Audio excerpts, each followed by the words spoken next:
Hello, we are presenting the best practices for coping with bullying, presented by Jake Brandolino, Amanda Fowler, and myself, Kevin Greer. To begin, here's a short video on bullying.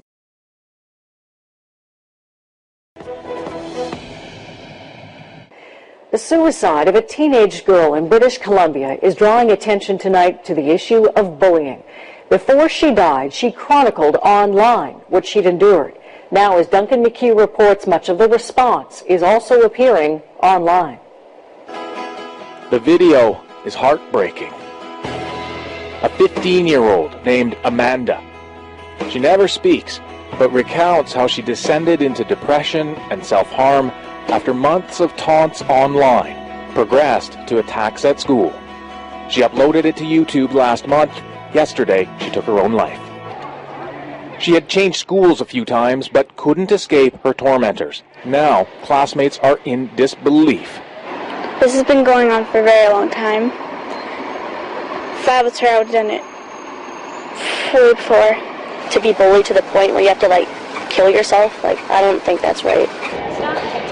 They're mourning at the gym where she trained as a cheerleader. You think because on the exterior she was so tough and strong and would put up with so much that she could handle anything. And we're all breakable. School officials who knew of the bullying say they'd connected her with counselors. The district was aware of the video that was posted, was aware of this prior to her death, and that supports were in place. Condolences flooded Facebook, where much of Amanda's ordeal played out, and other social media. And she had to go through so much to want to kill herself, try and kill herself twice. Twice, not just once, twice. No one asks for it. It isn't a rite of passage. Bullying has to stop. Amanda herself recently posted a school project on cyberbullying, yet her online confessional mirrors similar stories of pain. Parents need to be aware that pretending it's not going on is not going to make it go away. It is just such a big issue. Tragically, Amanda hoped her video would help others. Now, YouTube has pulled it, and school crisis counselors grapple with its legacy. Duncan McHugh, CBC News, Coquitlam. First, as the video touched on, we need to realize how big the problem of bullying truly is. To further understand the extent of this phenomenon, Nevada PEP lists some statistics of bullying in the United States.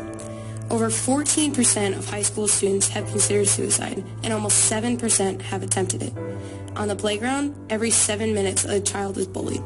77% of students are bullied mentally, verbally, and physically. More than 160,000 United States students stay home from school each day from fear of being bullied. 43% of students fear harassment in the bathroom at school. About 35% of kids have been threatened online. 19% of students admit to saying something hurtful to others online. 1 out of every 5 kids admits to being a bully or doing some bullying at some point.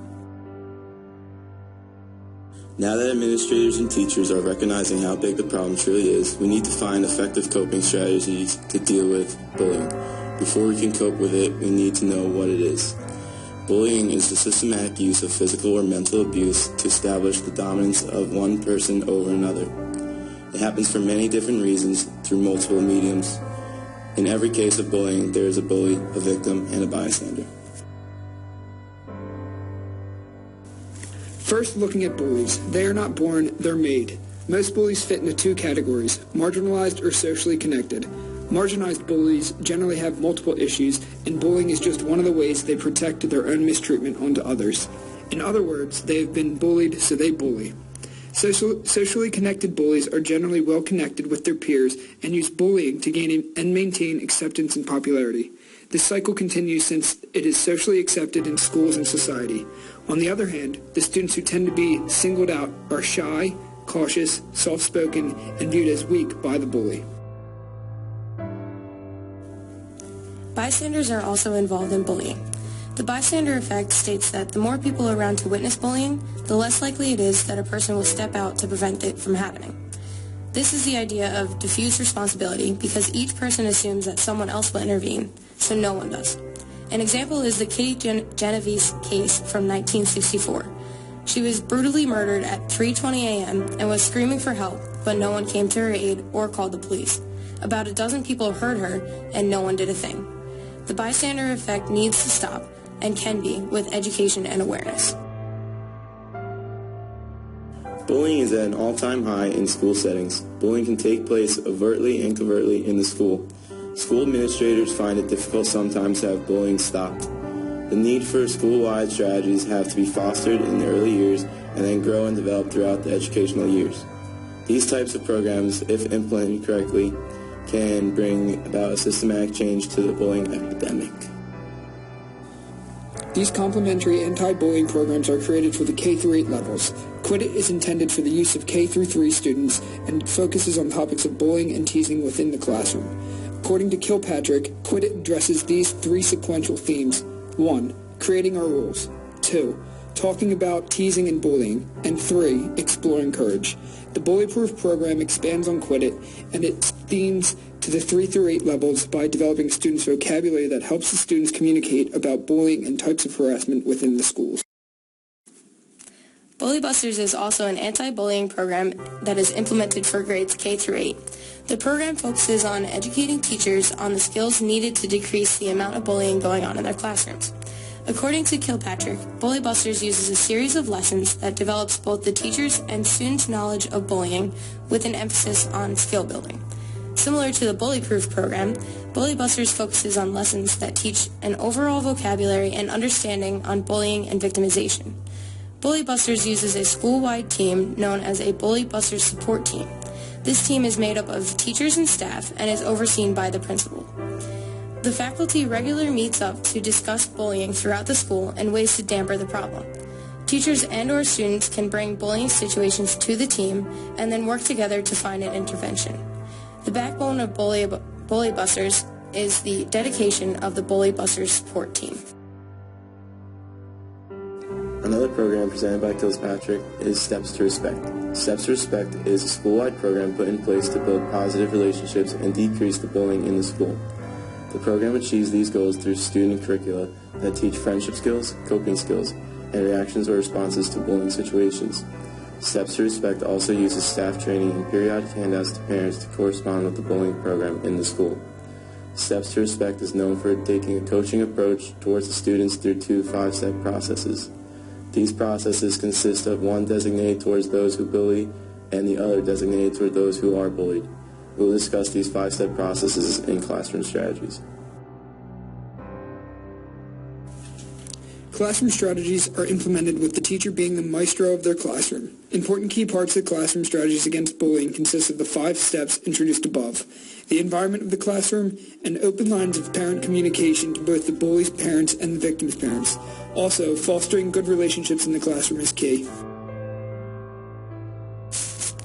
As introduced in Steps to Respect, it is important for the teacher to understand how to approach both the bully and the victim in a situation.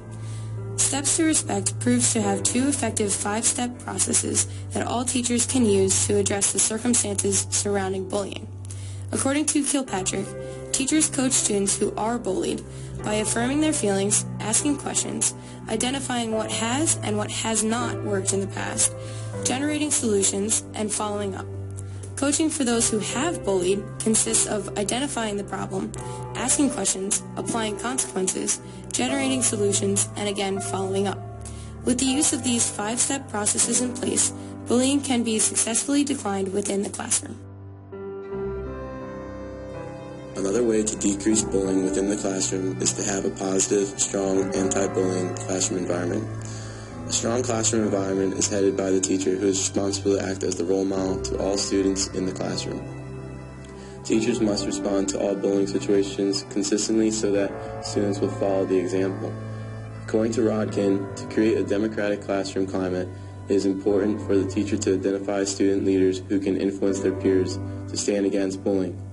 This will help eliminate the bystander effect and make bullying socially unacceptable. Within the classroom, it is the teacher's responsibility to have direct, open lines of communication with both the parents of the victim and the bully. It is essential for the teacher to speak with the bully's parents because the parent must be informed of their child's action. Within the conversation, the teacher should remember to be kind and respectful, but also state the facts, explain to the parents or guardians that students' actions not to be tolerated and pending consequences will follow.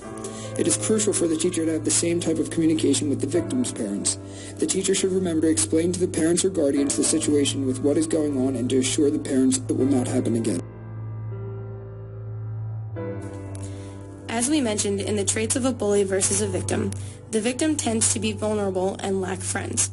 Crothers and Hughes state that social isolation is a major risk factor for victimization. A teacher can address this isolation by highlighting personal strengths of the victim that will attract friends. Given their understanding of the other students in the class, the teacher can then point the student in the direction of a compatible peer. The teacher should also encourage the student to take the risks needed to gain a friend, which will, in turn, ease the pain of bullying. Bullying is an ever-growing epidemic. The educational community needs to be aware of school-wide and classroom-based coping strategies against bullying. The traits of the bully and the victim differ. A bully is made, not born. School-wide policies need full participation through all programs such as Quit It and Bully Proof, Bully Busters, and Steps to Respect. In the classroom, teachers can use the environment, good communication, and addressing relationships to end bullying. Let's stop bullying.